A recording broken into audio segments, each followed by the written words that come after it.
코로나로 비대면 예배를 드리는 모든 성도들에게, 그리고 여기 예배를 같이 드리는 분들에게 주님의 이름으로 문안드립니다. 하나님의 크신 은혜가 넘치시기 바랍니다. 오늘은 예수님은 왜 오셨는가 같이 생각해 보기 원합니다. 먼저 본문 말씀을 같이 읽죠. 마태복음 1장 18절입니다. 예수 그리스도의 나심은 이러하니라. 그의 어머니 마리아가 요셉과 약혼하고 동거하기 전에 성령으로 잉태된 것이 나타났더니, 여기에 예수의 나심은 이러하니라. 나심, 이 단어는 헬라어로 게네시스라는 단어인데 출생, 기원 이런 뜻입니다. 창세기가 바로 이 단어와 같은 단어입니다.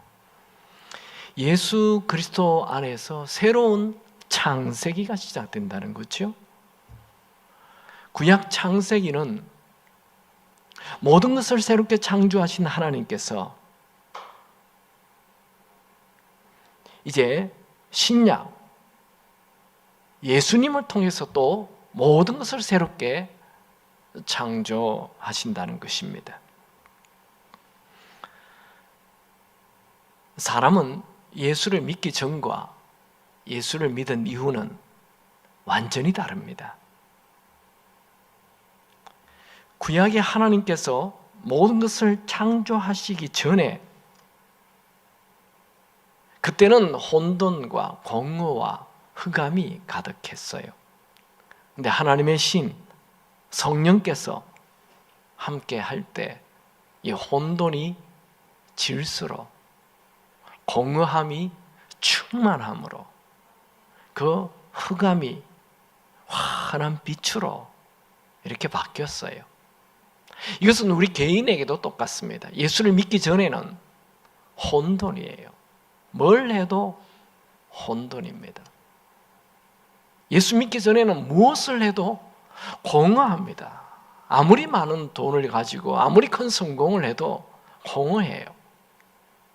그리고 예수를 믿기 전에는 아무리 큰 권력을 가져도 두렵습니다. 불안합니다. 어둡습니다. 그러나 예수를 믿은 이후 모든 혼돈이 사라지고 모든 공허함이 오히려 충만함으로, 모든 미래에 대한 두려움과 어두움이 환한 빛으로, 기대가 넘치는 삶으로 바뀌는 것입니다. 예수의 나심이 새로운 창세기가 시작되는 것처럼 예수가 내 안에 들어오시면 내 삶의 창세기가 시작되는 것입니다.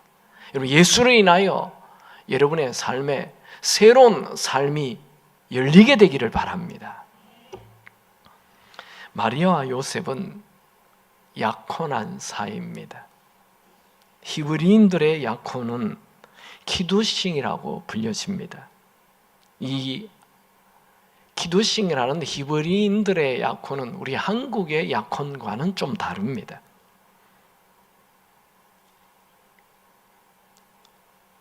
이들은 이제 약혼을 하는 순간 남편과 아내로 호칭을 합니다. 그리고 이제 마지막 후파라는 결혼식만 남겨놓는 것이죠. 근데 이미 부부가 되어요. 약혼하는 순간. 그래서 그 다음 절을 보면 이 약혼한 요셉을 남편이라 부르게 됩니다. 1장 19절 같이 읽습니다. 그의 남편 요셉은 의로운 사람이라 그를 드러내지 아니하고 가만히 끊고자 하여. 누가복음에 보면 나사렛 동네에 살고 있는 마리아는 성령께서 그녀에게 아기를 임신한 이후 곧바로 예루살렘 근처에 있는 엘리사벳 집으로 가게 합니다. 그래서 그곳에서 3개월을 보내어요. 그 후 다시 나사렛 동네로 돌아옵니다. 요셉은 3개월 만에 만난 마리아가 임신한 채 나타나서 만나게 됩니다. 요셉은 마리아를 3개월 만에 만나서 무척 기뻐했습니다. 그런데 마리아가 아주 놀라운 말을 해요. 아니, 아직 요셉은 마리아와 잠자리를 하지 않았는데 이 약혼녀인 마리아가 자신이 성령으로 아기를 잉태한 지 3개월이 됐다는 거예요. 얼마나 놀랐겠어요. 얼마나 당황했겠습니까? 요셉은 도무지 이해할 수가 없었습니다. 어떻게 남자와 잠을 자지 않았는데 임신한단 말입니까? 요셉은 상식적으로 받아들일 수가 없었습니다. 이 일을 놓고 너무 깊은 고민에 빠졌어요. 우리가 읽은 19절에는 요셉은 의로운 자라 이렇게 나와 있죠. 의롭다라는 말은 그가 하나님 말씀대로 율법을 다 지키며 사는 자라는 말입니다. 요셉은 자신의 신앙 양심상 이 부정한 여인과 결혼 생활을 할 수 없었습니다. 그래서 조용히 이 문제를 해결하기를 원했어요. 근데 요셉은 성품이 참 온유한 사람입니다. 이 일로 마리아가 다치는 것은 원하지 않았습니다. 만약 요셉이 이 일을 문제 삼고 동네 사람들에게 마리아가 결혼 전에 다른 남자와 잠을 자고 아기를 임신했다고 들고 다니면 마리아는 그냥 돌로 쳐 죽이는 거예요. 신명기 22장 22절에 23절 24절에 보면 처녀인 여자가 남자와 약혼한 후에 어떤 남자가 그를 성읍 중에서 만나 동침하면 너희는 그들을 둘 다 성읍 문으로 끌어내고 그들을 돌로 쳐 죽일 것이니. 요셉은 자신의 의로움을 드러내기 위하여 사랑했던 마리아를 다치게 하고 싶지는 않았습니다. 그는 이 일을 조용히 해결하기를 원했습니다. 요셉은 다윗의 후손으로 하나님 말씀대로 살아가는 아주 의로운 사람이지만 또한 사랑이 많은 사람이었습니다. 그는 마리아를 순전하게 사랑했습니다. 좋은 사람은 만날 때도 좋게 만나지만 또 교제를 하다 보면 어려울 때도 있어요. 헤어질 때도 좋게 헤어져야 하는 것입니다. 여러분, 때때로 우리는 부부 사이에도 이해하지 못할 일들이 일어납니다. 자라는 환경이 다르기 때문에 또 경험한 것이 다르기 때문에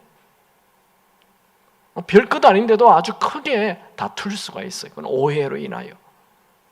그럴 때 폭발하지 말고 좋게 해결해야 합니다.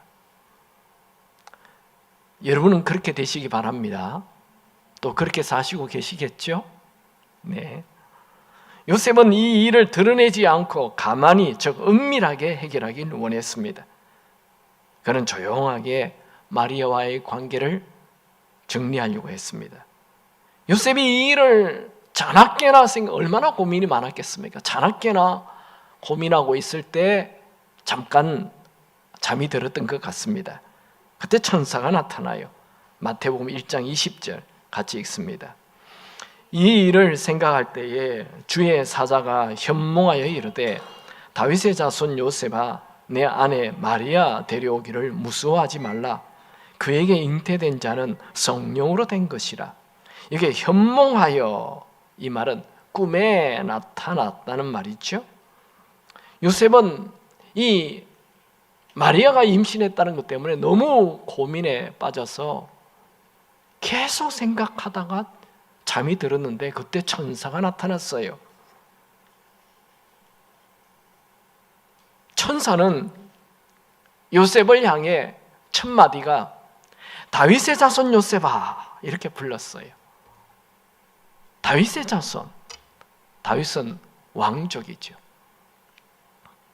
다윗 왕가는 BC 586년 바벨론이 예루살렘을 점령한 이후 600년 동안 유대 역사에서 사라졌어요. 지금 유대 땅의 왕은 헤롯 왕입니다. 요셉이 만약 다윗 왕가의 후손으로 지금 살고 있다는 것이 발각되면 헤롯이 보내는 군사에 의하여 순식간에 암살될 것입니다. 그런데 천사가 그에게 나타나서 다윗의 자손 요셉아 이건 이 요셉에게 굉장히 큰 자존감을 주는 것입니다. 요셉은 지금 숨어 사는 몰락한 왕족의 후손입니다. 천사는 요셉에게 내 아내 데려오기를 무서워하지 말라 말하였습니다. 천사는 마리아의 임신이 그냥 평범한 임신이 아니라 성령께서 임신하게 한 것이다 말하였습니다. 요셉은 이 말을 그대로 받아들였습니다. 저는 요셉이 성령에 대하여 우리처럼 잘 알지 못하는데 성령께서 임신하게 했다 하니까 그것을 그대로 받아들였다는 것, 굉장한 이 요셉의 믿음이라 생각이 듭니다. 여러분들도 언제나 성령의 초자연적인 역사를 받아들일 수 있는 믿음이 있기 바랍니다. 요셉은 아직 사도행전 2장에 그 성령이 부어짐으로 놀라운 역사가 일어난 것을 몰랐어요. 그런데도 이 성령에 대하여 마음이 열려 있었어요. 우리는 이 성령의 놀라운 역사를 잘 알아요. 그런데도 이 성령께서 초자연적인 역사를 일으킨다는 것 별 기대가 없어요. 여러분들은 이 성령께서 역사하시면 인간의 힘으로 할 수 없는 초자연적인 역사를 일으킨다는 것을 믿으시고 성령을 사모하시고 성령의 도움을 구하는 자 되시기 바랍니다. 요셉은 이제 마리아에 대한 의심이 싹 사라졌어요. 자기의 생각, 자기의 상식, 모든 걸 다 내려놨어요. 이때 천사는 마리아에게 태어날 아기에 대한 놀라운 얘기를 해줍니다. 마태복음 11장 21절 22절 같이 읽습니다. 아들을 낳으리니 이름을 예수라 하라. 이는 그가 자기 백성을 그들의 죄에서 구원할 자이심이라 하니라. 이 모든 일이 된 것은 주께서 선지자로 하신 말씀을 이루려 하심이니. 이제 천사는 마리아에게서 태어나는 예수가 어떤 일을 하게 될 것인지 말합니다. 두 가지를 얘기하는데 첫 번째는 그 예수가 어떤 일을 할 것인지, 예수가 우리 죄를 해결할 분이라는 거예요. 예수님이 왜 이 땅에 오십니까? 우리의 죄를 해결하기 위해 오셨다 얘기를 합니다. 자기 백성을 죄에서 구원하기 위해 오신다 그렇게 말하죠. 천사는 요셉에게 마리아에게서 낳게 되는 그 아기 예수를 예수라 부르라. 그 예수의 이름의 뜻은 죄에서 구원한다 이런 뜻이라고 말합니다. 예수님이 왜 이 땅에 오셨죠? 우리의 죄를 해결해 주기 위하여 오시는 거죠. 이 예수라는 이름은 헬라어로 예수이고 히브리어로 여호수아입니다. 구약에는 여호수아가 구원자라는 뜻을 가집니다. 신약에는 예수가 구원자라. 두 이름이 둘 다 똑같은 말입니다. 이 예수님의 탄생은 아담이 범죄한 이후 하나님께서 그 범죄한 아담의 죄를 해결하기 위해 예수님이 탄생한다는 것이 예언이 되어 있죠. 그게 창세기 3장 15절. 이 창세기 3장 15절은 원복음이라고 얘기합니다. 복음의 시작. 이렇게 나와 있습니다. 내가 너로 여자와 원수가 되게 하고, 여기 너는 뱀을 얘기합니다. 사탄을 얘기합니다.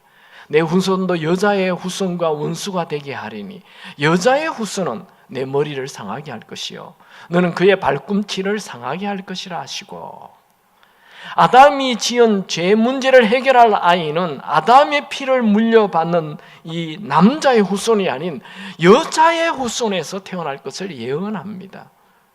구약의 유대인들은 이 죄 문제를 해결해 줄 여자의 후손인 메시아를 기다렸습니다.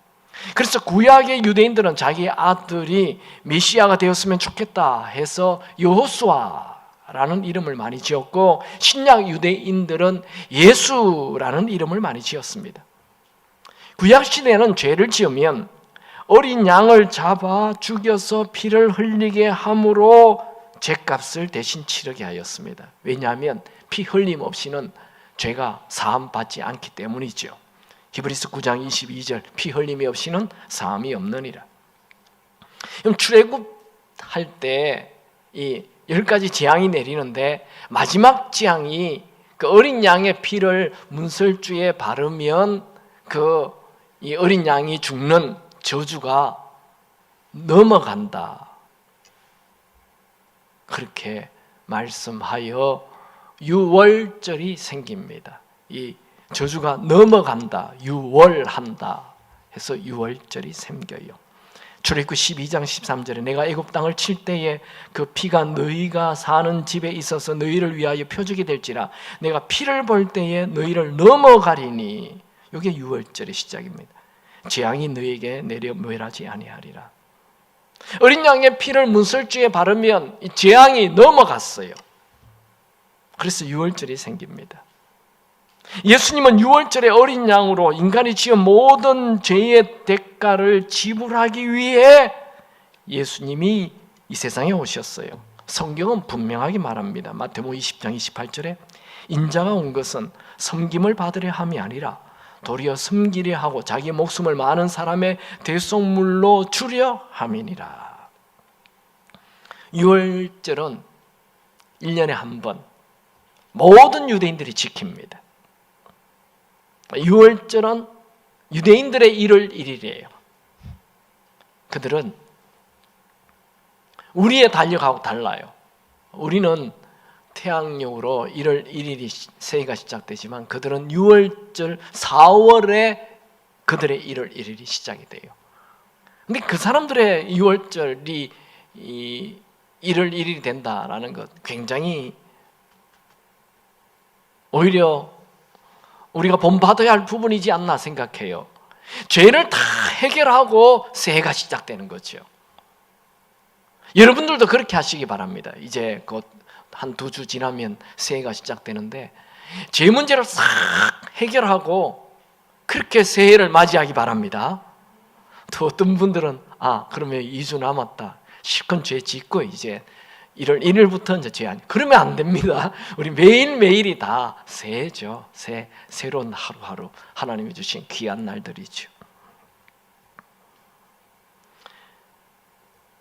출애굽한 이스라엘 백성들은 광야 생활을 하다가 불평불만으로 불뱀이 나타나서 그들을 이제 다 물어서 죽게 하는 그런 일이 일어났죠. 그때 하나님께서 모세에게 불뱀하고 비슷한 놋뱀을 하나 나무에 달아서 그걸 쳐다보면 다 이제 이 불뱀에게 물린 사람들의 질병을 치유해주는 그런 사건이 있었습니다. 그것 또한 예수님이 앞으로 십자가에 달려 죽는 것에 대한 그림자입니다. 갈라디아서 3장 13절에 보면 그리스도께서 우리를 위하여 저주를 받은 바 되사 율법의 저주에서 우리를 속량하셨으니 기록된 바 나무에 달린 자마다 저주 아래 있는 자라 하셨습니다. 속량이라는 말은 값을 치렀다라는 말이죠. 예수님은 십자가에 죽어주심으로 우리가 지은 죄값을 치루었습니다. 세상의 모든 종교는 인간이 신에게 나아가서 자신의 죄를 어떻게 해결해 보려고 하는 거예요.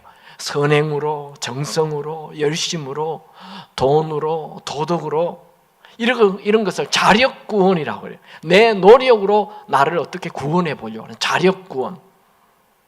그러나 인간은 자기 스스로 자력으로 절대로 구원받을 수가 없습니다. 아무리 노력해도 또 죄를 짓기 때문에 그래요.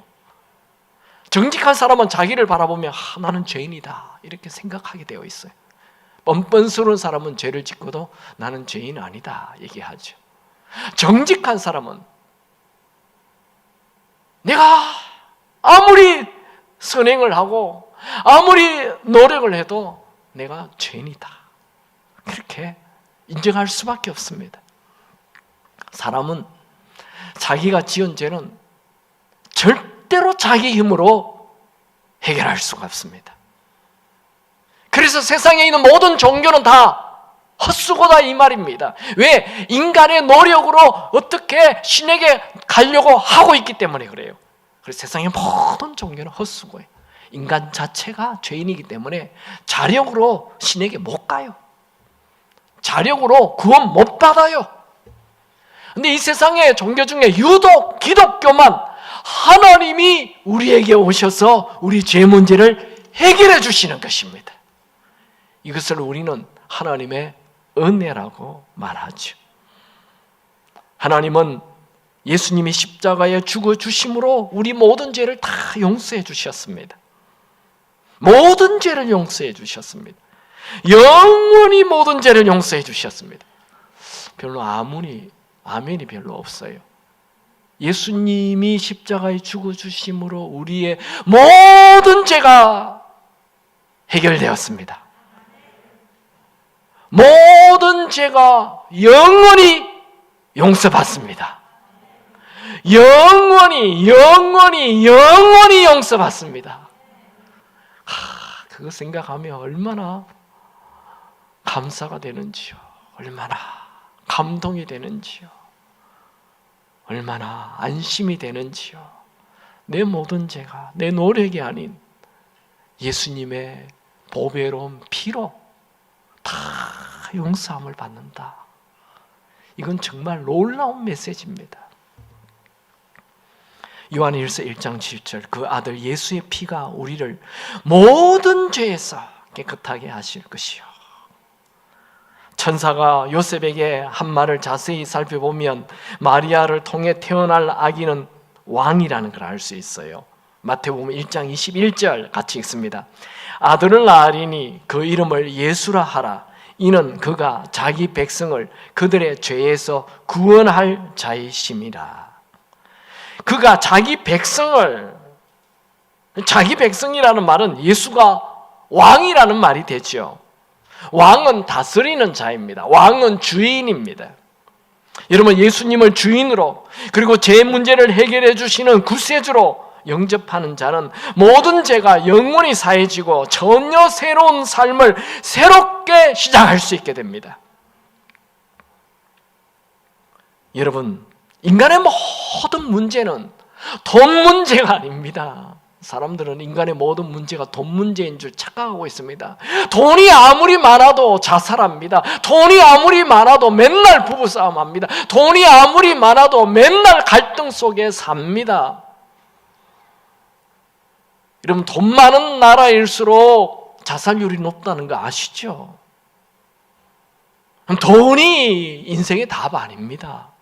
착각입니다. 인간의 가장 큰 문제는 죄의 문제입니다. 죄. 우리가 어릴 때보다 지금은 얼마나 잘 삽니까? 우리 어릴 때는 동네 마음대로 바깥에 돌아다녔어요. 우리 어릴 때는 논에 있는 물도 그냥 마셨어요. 우리 어릴 때는 그렇게 길거리에 다니는 게 무수하지 않았어요. 근데 지금은 얼마나 잘 사는데요. 지금은 물도 마음대로 마실 수 없어요. 지금은 밤에 함부로 다닐 수도 없어요. 얼마나 무서운데요. 아니, 더 잘 살잖아요. 더 문명이 발달되었잖아요. 더 과학이 발달되었잖아요. 여러분, 인간은 죄 문제가 해결되어야 합니다.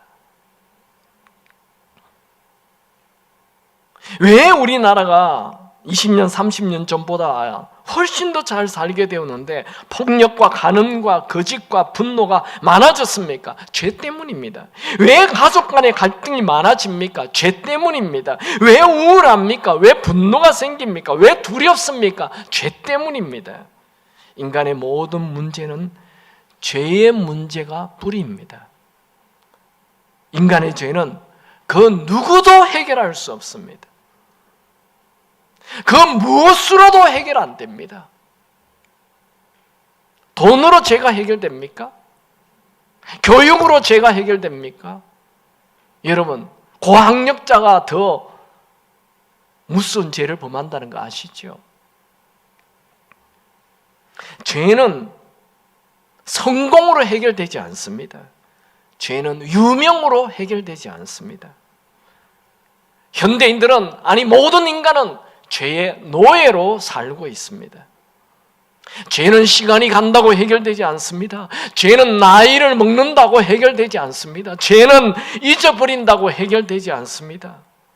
죄는 내가 이제 죄 짓지 않겠다 결단한다고 해결되지 않습니다. 결단한다고 해결된다면 중독을 누가 이기지 못하겠습니까? 여러분, 술 중독, 알코올 중독 해결됩니까? 담배 중독 해결됩니까? 결단으로 됩니까? 마약 중독 결단으로 해결됩니까? 도박 중독 결단으로 됩니까? 음란 중독, 게임 중독, 인터넷 중독, 요즘 얼마나 많은 중독들이 있습니다. 이 중독들은 결단으로 해결 안 됩니다. 그 다 배경에 죄가 있습니다. 죄는 힘이 있습니다. 권세성이 있습니다. 죄는 그 무엇으로도 해결할 수가 없습니다. 죄는 인간을 속이고 부패하게 하고 더럽게 하고 결국 파괴하게 하고 나중 지옥 가게 만드는 것이 죄입니다. 죄를 해결하려면 죄의 대가를 지불하고 죽어야 되는 거예요. 죽으면 죄 문제는 딱 해결됩니다.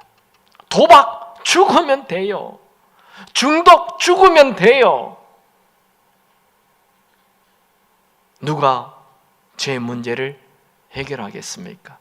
예수님이 죽으심으로 죄 문제가 해결되는 것입니다. 여러분, 이번 성탄에 예수의 피로 여러분의 죄 문제가 해결되기 바랍니다. 최고의 성탄이 될 것입니다. 이번 성탄에 예수를 다시 왕으로, 주인으로, 구세주로 영접하면 여러분의 모든 죄가 해결될 것입니다. 예수님을 주인으로, 구세주로 영접하여 여러분 개인의 새로운 창세기가 시작되길 축원합니다. 두 번째로, 하나님이신 예수님은 우리와 함께 계시기 위하여 태어나셨습니다. 천사는 계속 요셉에게 구약 성경 이사야서를 통해 예언한 말을 합니다. 마태복음 1장 23절 같이 읽습니다. 보라, 처녀가 잉태하여 아들을 낳을 것이요 그의 이름은 임마누엘이라 하리라 하셨으니 이는 번역한즉 하나님이 우리와 함께 계시다 함이라. 천사가 요셉에게 한 말은 이미 예수님 오기 전에 700년 전에 이사야 선지자가 예언한 거예요. 이사야 7장 14절에 그러므로 주께서 친히 징조를 너희에게 주실 것이라. 보라, 처녀가 잉태하여 아들을 낳을 것이요 그의 이름을 임마누엘이라 하리라. 이게 처녀는 헬라어로 파르테노스라는 단어인데 이것은 결혼하지 않은 여자를 말합니다. 이 예수님은 아담의 피, 즉 원죄를 물려받는 남자의 시간인 성령의 능력으로 잉태되던 것을 말합니다. 예수님이 동정녀인 처녀의 몸에서 태어난 것을 믿지 않으면 여러분 구원에는 아주 심각한 문제가 있습니다. 예수님이 처녀에게서 태어나야 남자의 원죄를 물려받지 않는 죄가 없는 사람이 되는 것이죠. 만약에 예수님이 그 요셉의 피를 물려받은 사람으로 태어난다면 요셉이 가지고 있는 원죄를 예수도 가지게 되기 때문에 예수님은 우리를 위해 대신 죽어줄 수가 없어요. 죄 있는 사람이 죄인을 위해 어떻게 대신해서 죽을 수 있어요? 죄 없는 사람이 죄인을 위해 죽어줄 수 있는 거죠. 예수님은 단지 마리아의 태만, 자궁만 잠깐 빌렸을 뿐입니다. 예수님이 아담의 원죄 없이 잉태되어야만 인류의 죄를 대신해서 죽을 수 있습니다. 그래서 예수님은 꼭 동정녀에게서 태어나야만 하십니다. 교회는 다니는데 나는 예수님이 동정녀에게서 태어난 그건 믿지 않는다. 이런 황당한 분들이 있어요. 그런 집사님도 계세요. 그런 권사님도 있어요. 자기가 좀 지식인이라 그러면서 동정녀 그는 신화지. 예수님이 동정녀 마리아에게서 태어나지 않았다면 그분은 구원받지 못해요. 그렇지만 목사님 어떻게 예수님이 동정녀에서 태어난 걸 믿을 수 있습니까? 여러분, 하나님이 온 우주를 말씀 한마디로 창조하셨다는 것을 믿습니까? 그런 능력의 하나님이 동정녀에게서 예수님 태어나게 하는 거 아무것도 아닙니다. 그거 꼭 믿으시기 바랍니다. 근데 어떻게 예수님이 동정녀, 처녀의 몸에서 태어날 수 있습니까? 성령 하나님께서 하시는 거죠. 그리고 이 태어나는 아기는 그냥 평범한 아기가 아니고 성령께서 잉태하여 태어나는 아이이기 때문에 임마누엘이다, 하나님이 함께하는 자다. 그렇게 이 임마누엘의 뜻은 함께라는 말이고, 마누는 우리라는 말이고, 엘은 하나님이 우리와 함께 하신다. 임마누엘의 뜻이 그렇습니다. 우주보다 크신 하나님이 아기 예수로 이 땅에 오신 것입니다. 이것은 하나님이 우리가 사는 이 더럽고 추한 세상에 들어오신 거예요. 멀리 계시는 하나님이 우리에게로 오셔서 우리와 함께 하시는 것입니다. 만날 수도 가까이 할 수도 없는 초월하신 하나님이 우리에게 오신 거예요. 우리의 손으로 만질 수 있는 하나님으로 오셨어요. 우리의 귀로 들을 수 있는 하나님으로 오셨어요. 우리의 눈으로 볼 수 있는 하나님으로 오셨어요. 그분이 예수님이에요. 그분이 임마누엘입니다. 구약의 하나님은 멀리 계시는 하나님이며 신의 산에서 큰 굉음과 불타는 것에 임재하시는 초월하신 하나님이었죠.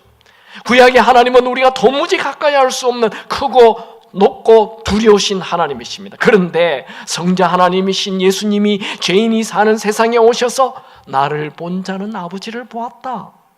요한복음 14장 9절에 말씀하였죠. 성자 하나님이신 예수님이 이 세상에 오심은 하나님이 이 세상에 33년 동안 방문하신 것입니다. 다시 얘기할까요?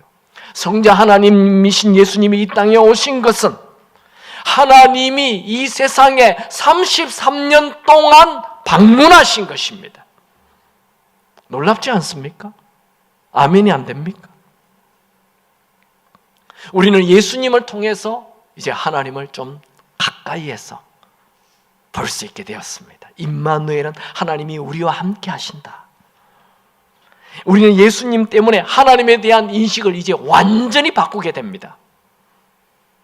우리는 예수님을 통해 초월하신 하나님이 내 곁에 계시는 하나님으로, 나를 사랑하시되 끝까지 사랑하시는 하나님으로, 내가 울 때 눈물을 닦아주시는 하나님으로, 내가 실수하여 멀리 도망가 동굴 속에 숨어 있을 때 찾아오셔서 내가 다시 너를 쓰기 원한다 하시며 사명을 또다시 주시는 하나님으로, 내가 억울하게 누명 뒤집어 섰을 때 내가 안다, 내가 다 알아 말씀하시는 하나님으로, 내가 힘에 겨워 지쳐 넘어질 때 수고하고 무거운 짐진 자들아 다 내게로 오라, 내가 너의 짐을 져줄게 하시는 하나님으로, 내가 넘어져 일어나지 못할 때 내 곁에 와서 내 손을 잡아주시고 일으켜주시는 하나님으로, 누가 이런 이런 하나님을 상상이나 해본 적이 있었을까요? 세상의 모든 신들은 무섭고 두렵습니다. 그런데 우리가 믿는 하나님은 하늘 보좌를 내려놓고 스스로 낮아지셔서 어린아이로 이 땅에 친히 찾아오셨습니다. 여러분, 멀리 계시는 하나님이 아니라 내 곁에 계시는 하나님, 내 속에 계시는 하나님을 믿으시기 바랍니다. 그런 하나님을 좀 더 알고 싶습니까? 사복음서를 읽어보십시오. 거기 나오는 예수님을 묵상해 보십시오. 그분이 하나님이십니다. 예수님은 바로 임마누엘 하나님, 내 곁에 계시는 하나님을 넘어 내 안에, 내 속에 계시는 하나님이십니다. 지금 나와 함께 하시는 하나님을 만난 자는 삶에 혁명이 일어납니다. 교회 오는 게 신이 납니다. 말씀 듣는 것이 꿀보다 답니다. 찬송 드리는 것이 너무나 행복합니다. 신이 내 안에 드리는 것을 정말 그 누구도 상상하지 못한 놀라운 기적을 매일 누리게 될 것입니다. 내가 말하면 내 말을 들어주시는 분, 내가 물으면 대답해 주시는 분, 내가 찾으면 다가오시는 분, 내가 웃으면 같이 웃어주시는 분, 내가 울면 같이 우는 분, 어느 신이 울고 보채고 힘없고 연약한 자에게 가까이 오겠습니까? 그런데 그분은 내가 넘어지고 내가 울고 내가 찾으면 내 곁에 오십니다. 주님과 같이 내 마음 만지는 분은 없네. 내 마음을 알아주는 분이 어디 있겠습니까? 주님은 내 마음을 다 아십니다. 내 고민도 다 아십니다. 내 아픔도 아십니다. 내 억울함도 아십니다. 나와 함께 하시니까, 내 곁에, 내 속에 계시니까. 예수님이 내 안에 오시면 모든 것이 변하게 됩니다.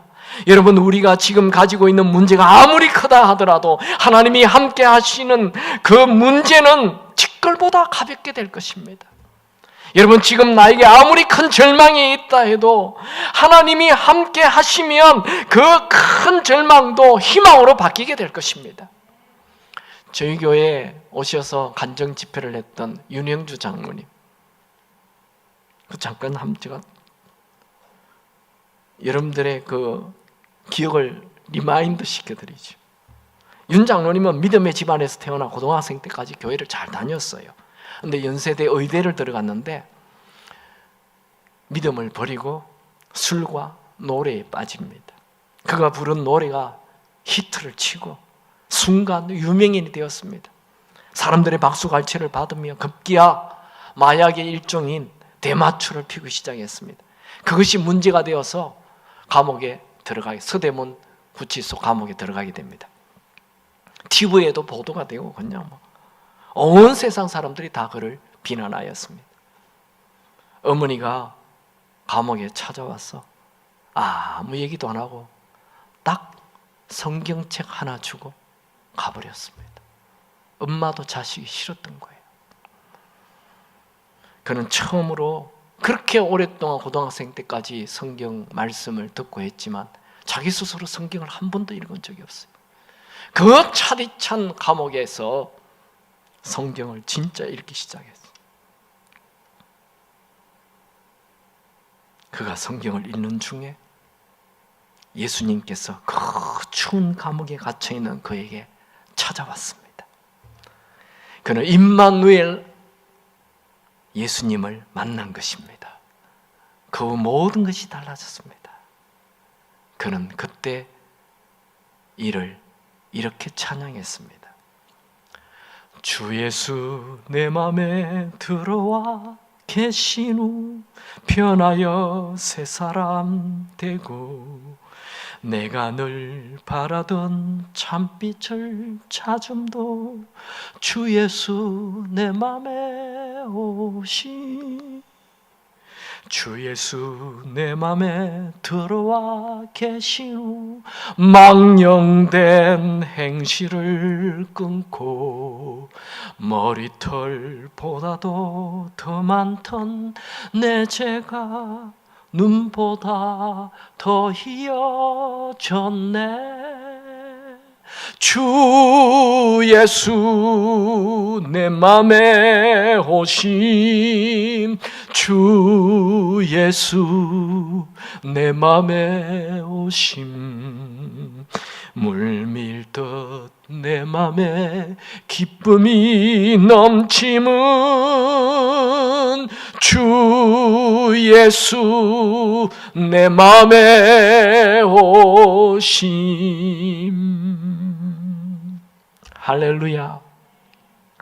여러분, 구약의 다윗은 사망의 음침한 골짜기로 지나도 하나님이 함께 하시니 두렵지 않다 그렇게 말했어요. 다윗은 임마누엘 하나님을 경험한 것이죠. 여러분, 구약에는 특별한 사람에게만 하나님이 함께 하였습니다. 이제 신약 이후 시대에 사는 모든 사람들에게는 주님께서 세상 끝날까지 항상 함께 하십니다. 마태복음 28장 20절 내가 너희에게 분부한 모든 것을 가르쳐 지키게 하라. 볼지어다 내가 세상 끝날까지 너희와 항상 함께 있으리라 하시니라. 예수님이 항상 우리와 함께 하심, 이것이 바로 임마누엘입니다.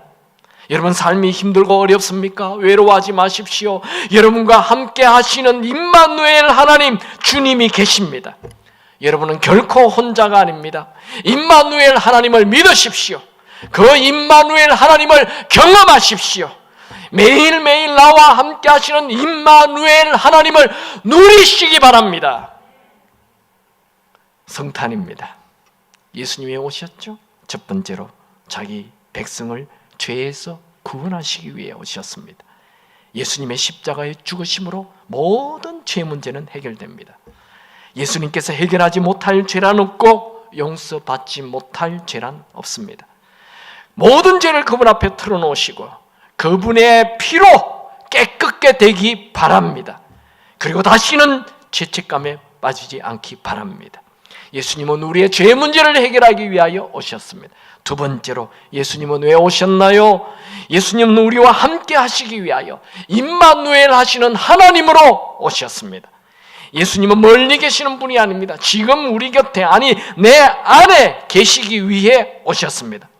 예수님은 우울과 슬픔과 무력감과 무능력과 낙심과 절망 속에 살아가는 나를 살리기 위해 내 안에 오셨습니다. 처음 나를 지으신 분이 다시 나를 새롭게 창조하시기 위하여 내 안에 들어오셨습니다. 그분을 경배하고 그분을 높이고 그분을 찬양합시다. 찬양하죠. 참 반가운 성도여, 우리 모두 일어나서 찬양할까요?